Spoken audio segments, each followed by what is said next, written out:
grâce et la paix vous sont données de la part de Dieu qui nous rassemble et de Jésus-Christ qui nous aime et qui nous conduit.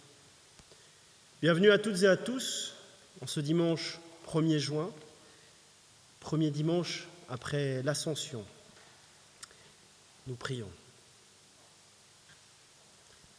Éternel,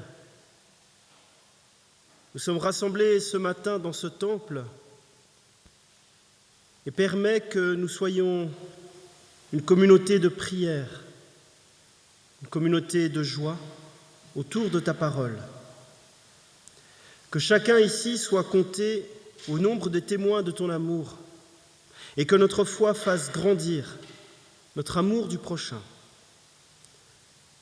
Envoie ton Esprit Saint sur nous, Seigneur. Rassemble-nous dans la communion fraternelle. Amen. Et nous chantons ensemble le cantique 21-15 à la page 246. Venez le célébrer et nous le chantons 2 fois.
L'Éternel règne, que la terre soit dans l'allégresse, que les îles nombreuses se réjouissent. Les nuages et l'obscurité l'environnent. La justice et l'équité sont la base de son trône. Le feu marche devant lui et embrase alentour ses adversaires. Ses éclairs illuminent le monde. La terre le voit et tremble. Les montagnes se fondent comme la cire devant l'Éternel, devant le Seigneur de toute la terre. Les cieux publient sa justice et tous les peuples voient sa gloire. Ils sont confus, tous ceux qui servent les images, qui se font gloire des idoles. Tous les dieux se prosternent devant lui. Sion l'entend et se réjouit. Les filles de Juda sont dans l'allégresse à cause de tes jugements, ô Éternel. Car toi, Éternel, tu es le Très-Haut sur toute la terre. Tu es souverainement élevé au-dessus de tous les dieux. Vous qui aimez l'Éternel, haïssez le mal. Il garde les âmes de ses fidèles. Il les délivre de la main des méchants. La lumière est semée pour le juste et la joie pour ceux dont le cœur est droit. Juste, réjouissez-vous en l'Éternel et célébrez par vos louanges sa sainteté. Parole du Seigneur. Et nous nous levons pour louer l'Éternel en chantant ensemble à la page 178 le cantique 12, 07, tournez les yeux vers le Seigneur.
Nous restons debout pour la confession de foi. Je crois en Jésus, Fils unique de Dieu, qui s'est fait homme pour que nous ayons pardon, joie et salut. Je crois qu'il est mort et ressuscité pour nous donner la victoire sur la mort et l'assurance de notre résurrection. Je crois qu'il reviendra dans la puissance et la gloire, comme il est venu dans la faiblesse et l'humilité. Par lui, je crois en Dieu notre Père, qui nous considère comme ses enfants et qui nous aime comme il aime Jésus-Christ. Je crois en l'Esprit Saint, qui demeure en notre esprit et nous atteste que nous sommes enfants de Dieu, qui guide l'Église par l'Évangile et nous révèle la gloire de Jésus-Christ. Je crois à l'Église du Christ, secrète et universelle, visible et invisible, repentante et pardonnée. Je crois que tous les hommes sont liés à Jésus-Christ. Je crois que le royaume de Dieu est notre commune espérance. Amen.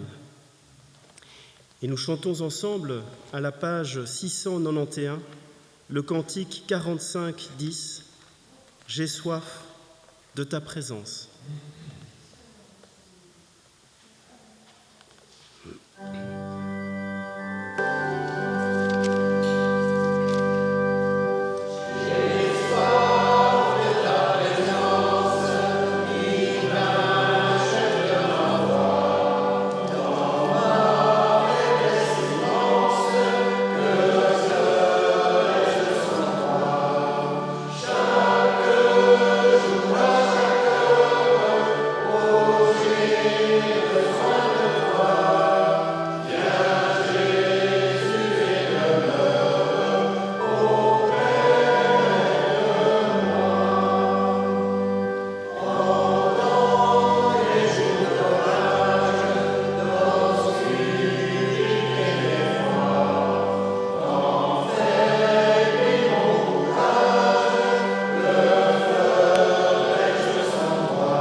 Voici ce que Jésus-Christ nous donne comme chemin pour vivre ensemble.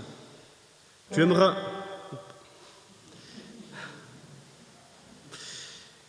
le Seigneur ton Dieu de tout ton cœur, de toute ton âme, de toute ta force et de toute ton intelligence. C'est là le premier et le grand principe. Et voici le second qui lui est semblable. Tu aimeras ton prochain comme toi-même. Seigneur, proclame ta parole, lumière pour nos vies. Rassemble tous les membres en un seul corps uni et fais de tous les hommes tes instruments de paix. Seigneur, Dieu, Père éternel, nous reconnaissons et nous confessons devant ta sainte majesté que nous sommes de pauvres pécheurs, nés dans l'esclavage du péché, enclins au mal, incapables par nos seules forces de faire le bien.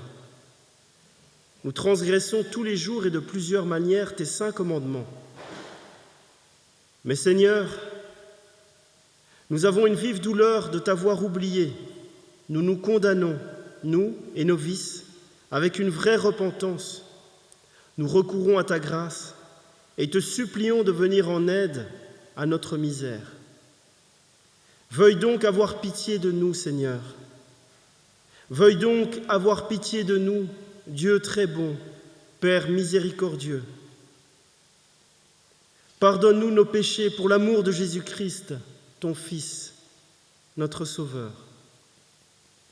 En effaçant nos manquements, accorde-nous aussi et augmente en nous continuellement les grâces de ton Saint-Esprit, afin que, reconnaissant de plus en plus nos fautes, nous en soyons vivement touchés, nous y renoncions de tout notre cœur et que nous portions des fruits de justice et de sainteté, des fruits qui te soient agréables par Jésus-Christ, notre Seigneur. Amen. Mon Rédempteur est vivant, c'est en lui seul que j'espère. Jésus a vaincu la mort. Que tous ceux qui se tournent vers Dieu avec confiance reçoivent de lui la certitude de leur pardon. Dieu a tellement aimé le monde qu'il a donné son Fils, son unique, afin que quiconque ait foi en lui ne meure pas, mais ait la vie éternelle. Le Fils de l'homme est venu chercher et sauver ceux qui étaient perdus. Et nous nous levons pour chanter ensemble à la page 858, le cantique 52, 17. À la page 858, libre de nos chaînes.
Vient maintenant le moment de la prière d'illumination.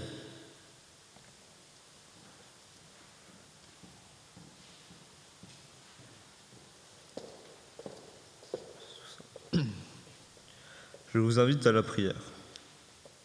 Seigneur, nous te remercions de nous avoir réunis en ta présence pour nous relever ton amour et nous unir à ta vie.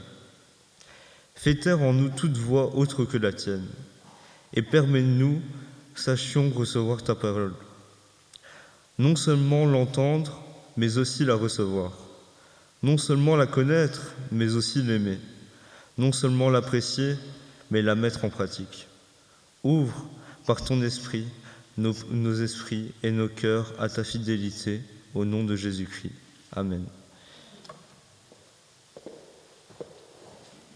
Et nous avons comme lecture biblique Acte 7, les versets 55 à 60, puis Jean 17, les versets 20 à 26.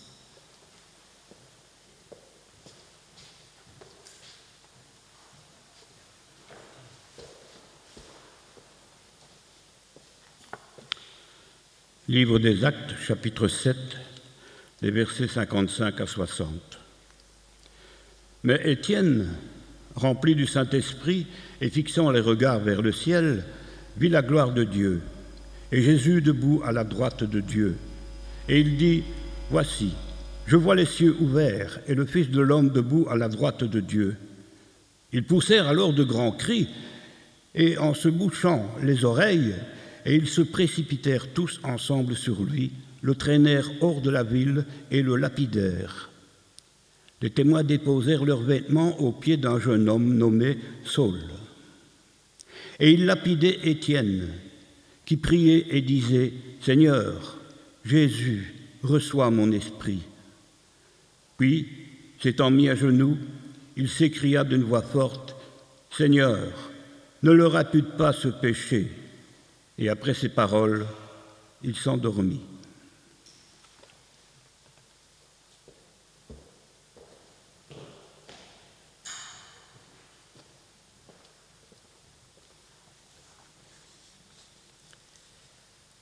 Évangile de Jean, chapitre 17, les versets 20 à 26.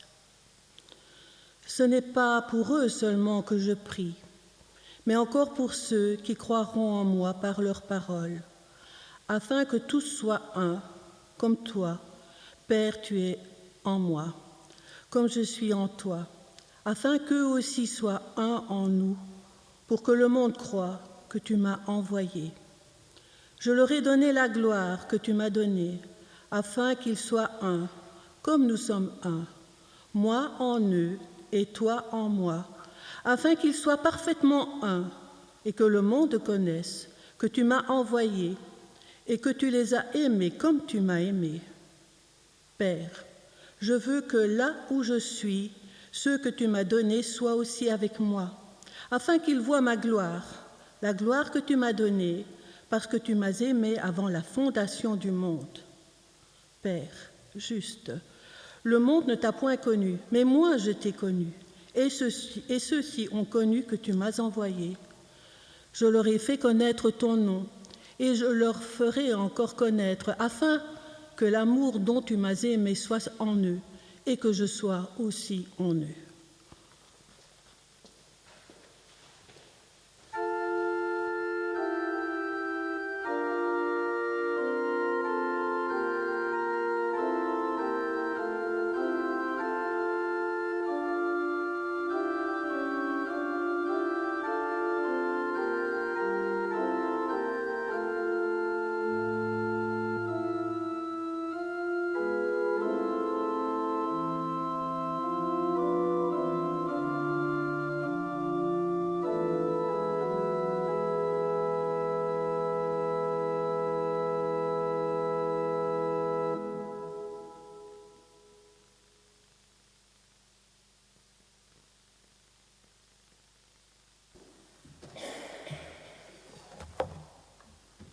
Entre l'Ascension et la Pentecôte, les textes bibliques nous invitent à la prière. Nous sommes au soir du dernier repas pascal. Jésus est entouré par ses disciples, ses compagnons de route. Il leur a déjà transmis par sa parole et par ses actes tout l'amour du Père qui l'habitait et l'unissait à lui. Jésus sent son heure approcher. Il est presque parvenu au terme de sa mission. Dans quelques heures, il entrera dans sa passion. Il prie son Père, une prière ardente qui a valeur de dernière volonté. Jésus prie d'abord pour ses disciples, à qui il dit un dernier adieu. Ils sont si faibles, les disciples, ils vont bientôt le trahir, le renier. Pourtant, à travers cette prière, quelque part, Jésus laisse ses recommandations.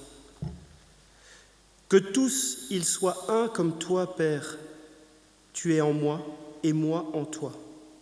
Et il ajoute qu'ils soient un en nous.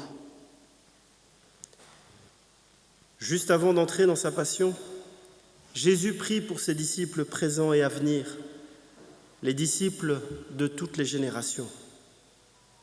La prière de Jésus n'appartient pas au passé, elle rejoint l'aujourd'hui de toute communauté chrétienne.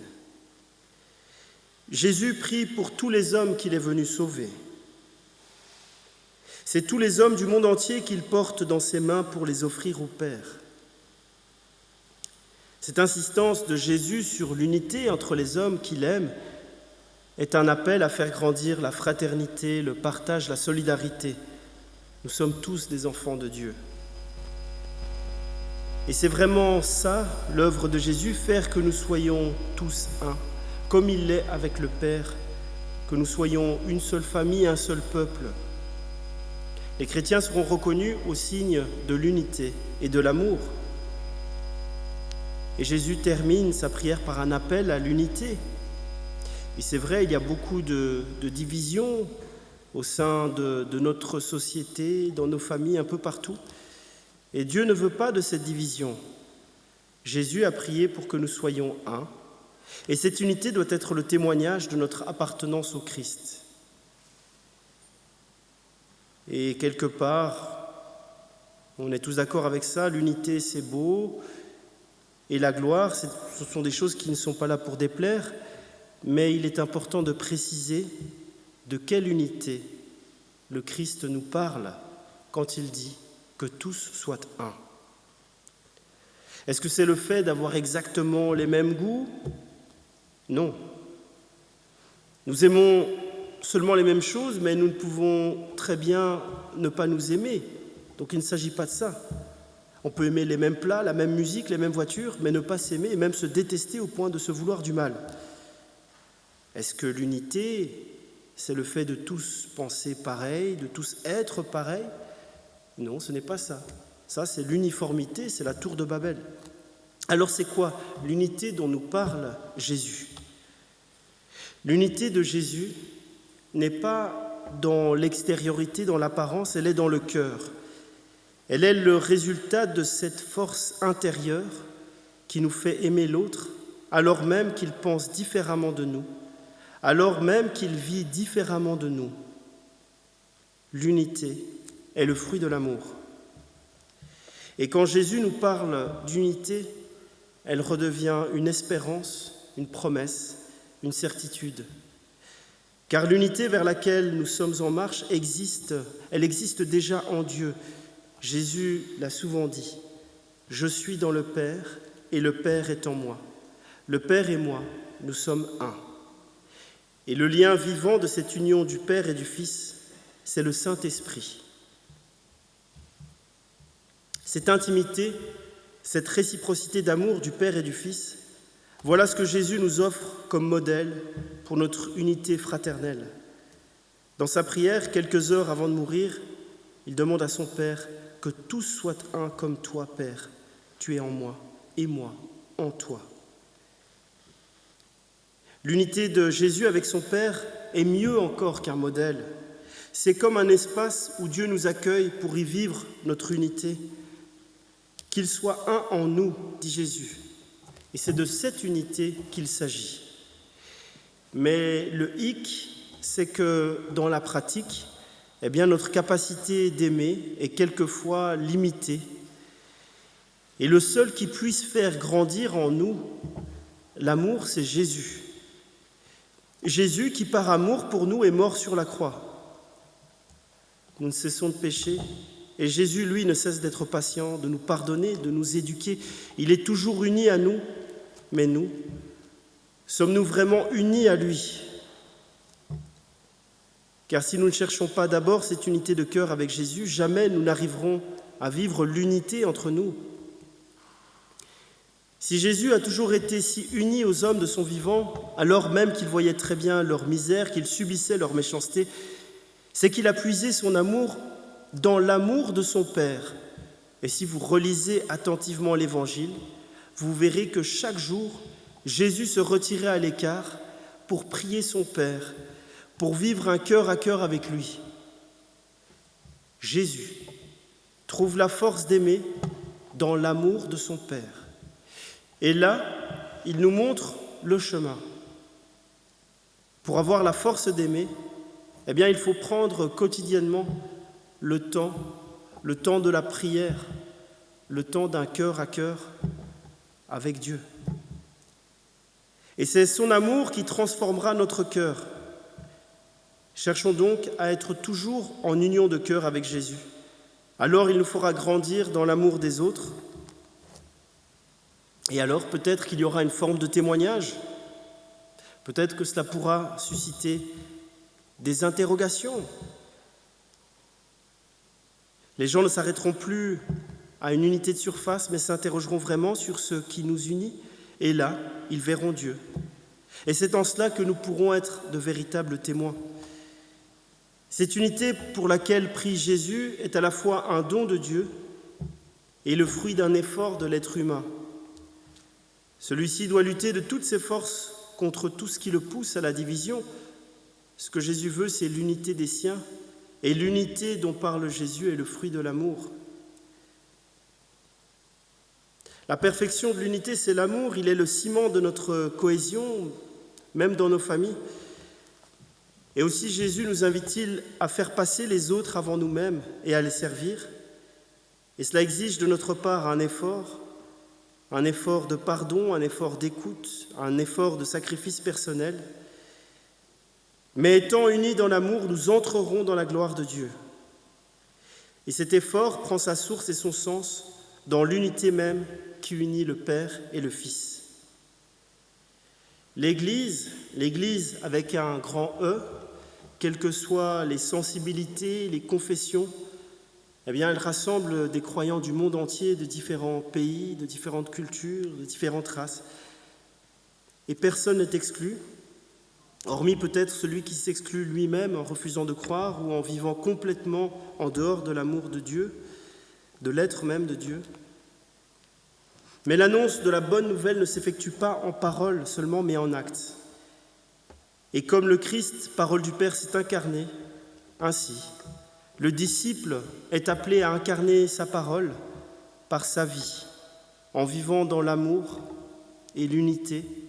Et encore une fois, l'unité n'a rien à voir avec l'uniformité. L'unité et l'amour, cela implique la complémentarité, la solidarité, la diversité, l'altérité. Cette unité n'est pas la volonté d'une mise en bon ordre, c'est même tout le contraire. L'unité dans l'amour ne conduit jamais ni à l'uniformité, ni à l'anarchie, mais elle conduit à la diversité harmonieuse. Le théologien Raphaël Picon disait que la parole de Dieu faisait de l'unique avec du multiple. Il disait que la parole de Dieu transforme des oppositions en contrastes, que la parole de Dieu joint et réunit ce qui auparavant était disjoint et isolé. C'est cette harmonie respectueuse des différences que nous sommes appelés à vivre. Quand nous cherchons l'unité en paroisse, en groupe de mission, en communauté, en famille, en couple, nous venons en quelque sorte habiter ensemble, tous ensemble, dans l'amour de Dieu. Et nous réchauffons notre amour à l'amour même de Dieu. Amen.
Voici venu le moment de la prière d'offrande.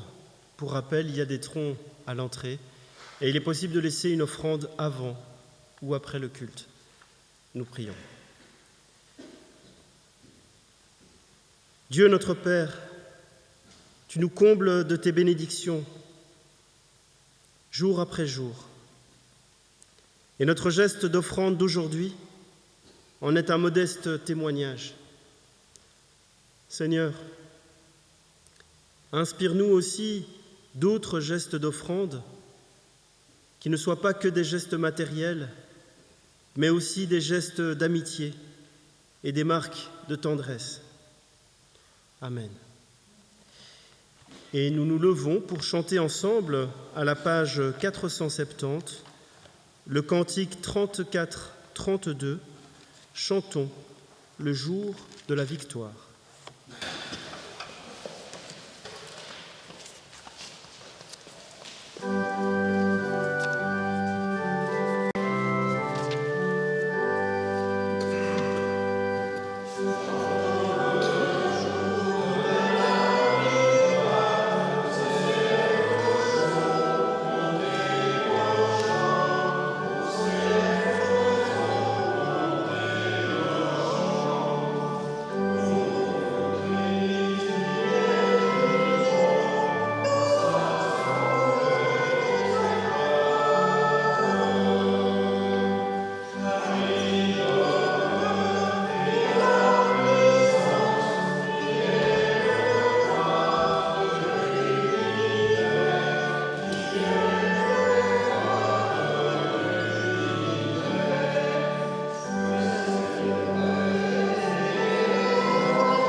Louons Dieu.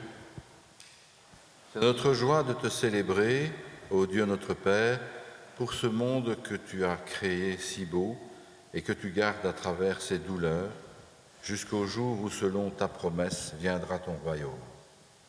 C'est notre joie de te célébrer pour ton Fils, Jésus-Christ, notre Seigneur, né de notre chair, baptisé, tenté, transfiguré, condamné, crucifié, ressuscité d'entre les morts, élevé dans la gloire. C'est notre joie de te célébrer pour ton souffle de vie, l'esprit d'adoption qui nous apprend à te dire Père, qui exorcise nos peurs et illumine notre foi. Aussi, avec les cieux et la terre et la multitude de ton peuple, par tous les temps et par tous les lieux, nous célébrons ton nom et te chantons. Le cantique 62-42 à la page 983, Saint, Saint, Saint.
Notre Seigneur Jésus-Christ, la nuit où il fut trahi, soupa avec ses disciples.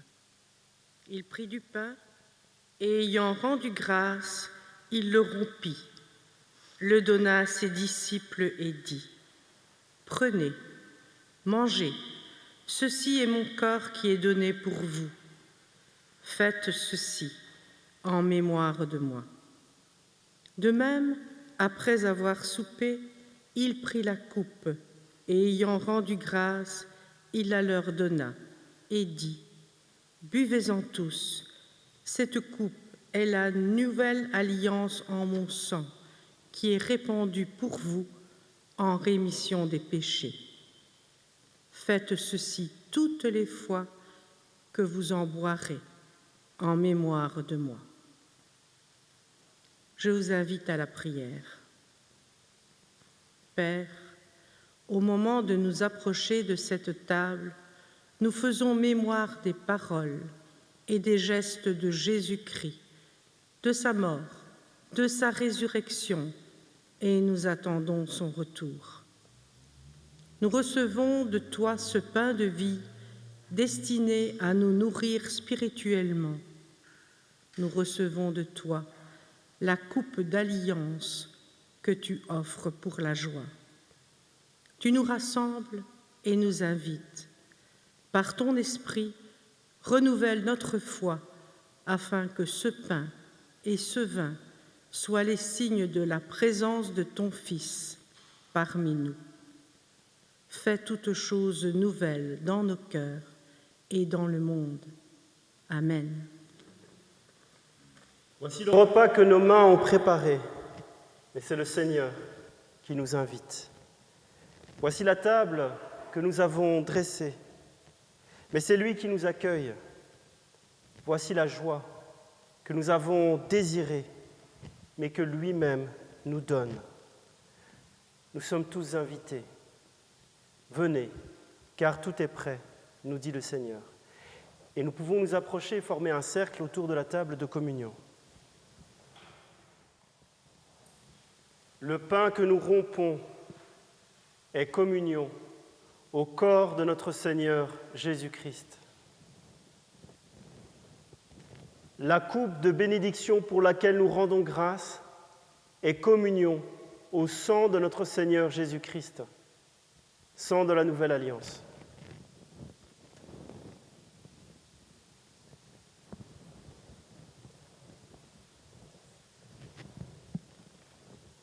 À la page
Nous prions. Nous te remercions, Père, pour le repas que nous avons pris ensemble. Accorde-nous de vivre de cette nourriture, de te célébrer toujours avec joie et d'être ainsi témoins de Jésus-Christ. Éternel, nous te prions pour nos églises, nos communautés, nos institutions.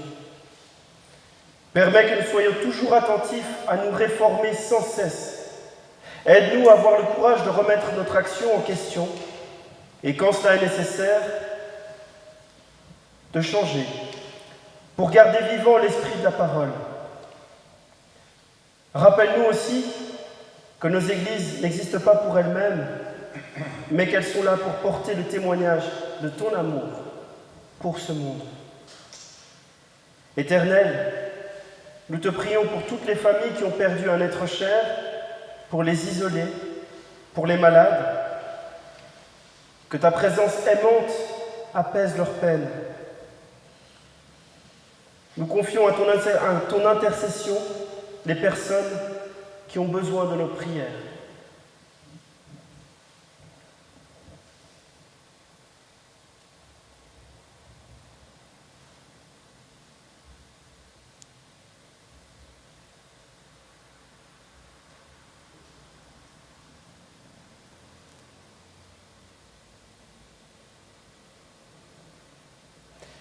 Et nous voulons te dire ensemble, notre Père qui es aux cieux, que ton nom soit sanctifié, que ton règne vienne, que ta volonté soit faite sur la terre comme au ciel. Donne-nous aujourd'hui notre pain de ce jour. Pardonne-nous nos offenses, comme nous pardonnons aussi à ceux qui nous ont offensés. Ne nous soumets pas à la tentation, mais délivre-nous du mal, car c'est à toi qu'appartient le règne, la puissance et la gloire pour les siècles des siècles. Amen. La paix et la grâce qui viennent de Dieu vous sont données. Allez dans la paix du Christ. Nous pouvons retourner à nos places.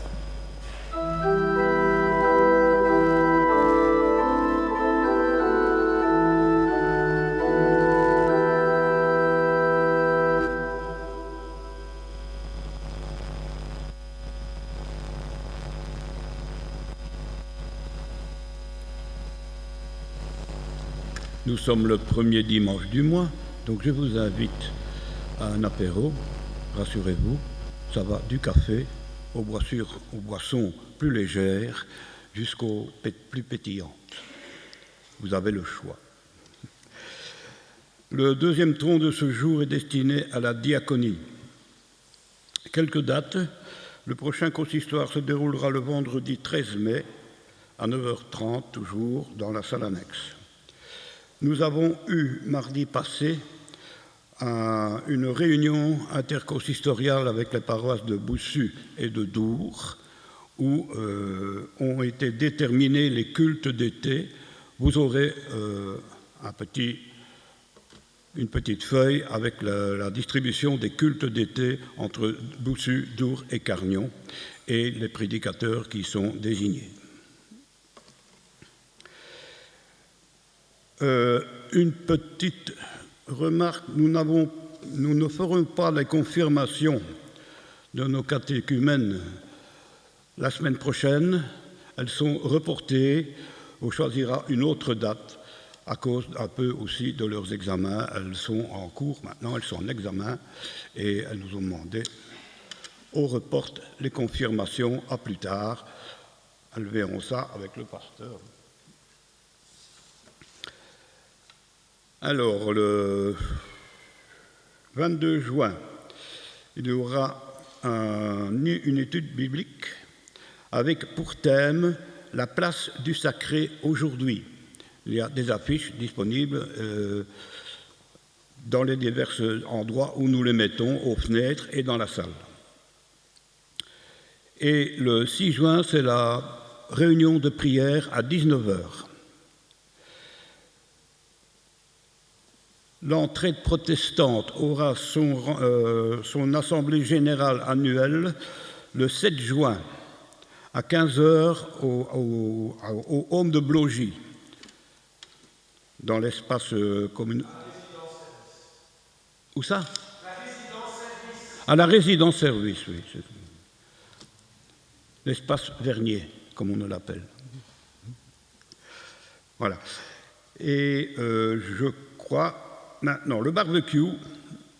Le barbecue, il y a une liste dans la salle où vous pouvez vous inscrire avec votre nom, prénom, le nombre de personnes que vous amenez. Alors nous faisons appel à des salades. Donc si vous voulez confectionner des salades, à côté de votre nom, vous indiquez le type de salade que vous allez confectionner. On vous le rappellera la semaine prochaine.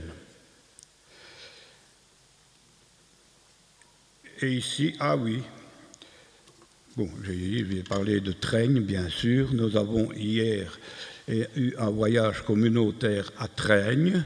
Ça s'est très bien passé. Nous avons vécu une période assez pénible, il faut le dire.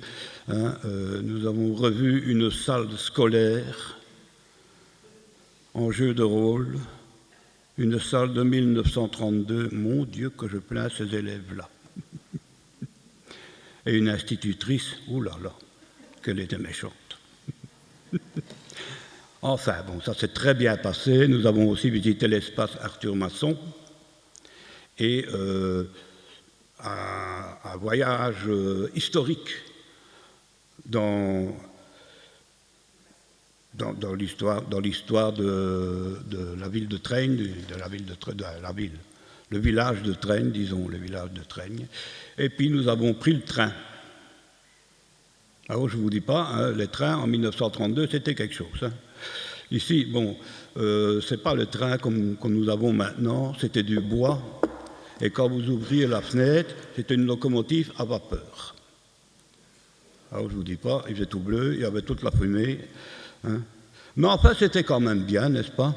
On était secoués, mais on est arrivé à bon port, dans un sens comme dans l'autre. Et dans l'autre, c'était plus vite. Voilà. Et tout le monde est revenu en bon état, je crois. Fatigué, bien sûr, mais en bon état. Maintenant, je vais passer la parole à Didier, qui a quelque chose à vous dire.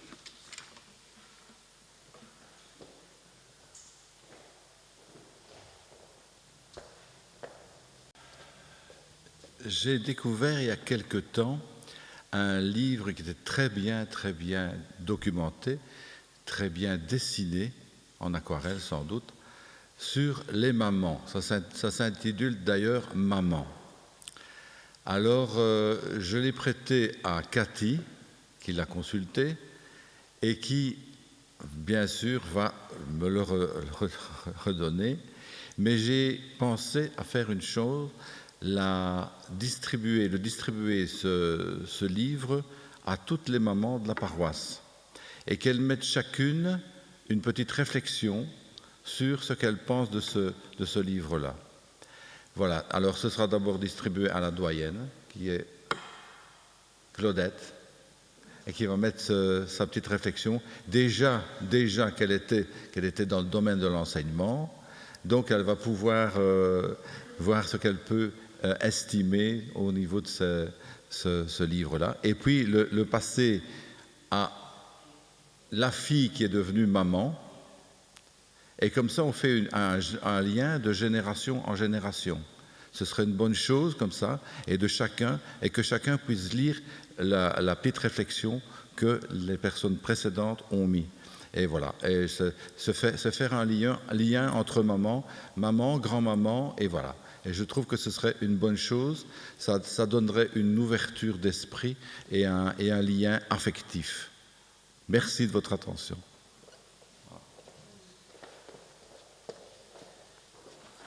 Merci.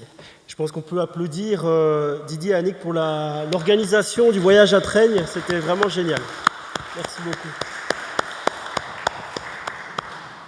Et on peut se lever pour l'exhortation et la bénédiction.